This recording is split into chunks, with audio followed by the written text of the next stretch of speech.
Question numéro 23. Pourquoi le Rédempteur doit-il être véritablement Dieu? Hey, c'est une bonne colle.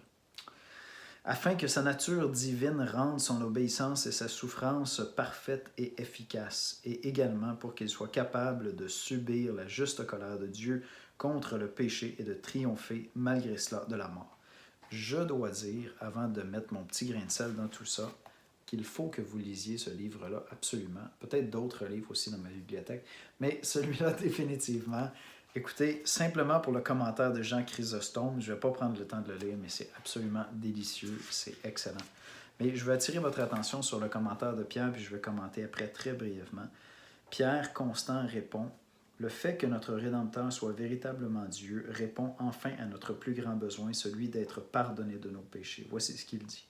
Nos péchés ne sont pas dirigés d'abord contre des êtres humains, mais contre Dieu, et c'est Dieu lui-même qui doit nous accorder le pardon de nos péchés. Dieu n'allait pas envoyer, excusez-moi l'expression, quelqu'un d'autre au bat à sa place, au bâton. Imaginez un instant, Dieu nous crée, on pêche, on brise toute l'histoire, on rejette Dieu, c'est absolument abominable. Et puis, imaginez qu'un simple être humain se serait interjecté entre Dieu et les hommes pour sauver les hommes. Ça n'aurait pas été aussi beau et glorieux. Et comme Dieu fait tout à perfection, Dieu nous a créés, nous avons été rebelles, et c'est Dieu le Fils lui-même. Il n'envoie pas quelqu'un d'autre se sacrifier pour nous.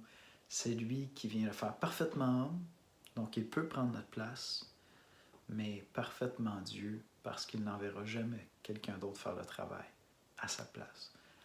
Quel Dieu merveilleux, quel sauveur merveilleux. C'est tout ce que j'ai à dire. Quel sauveur merveilleux.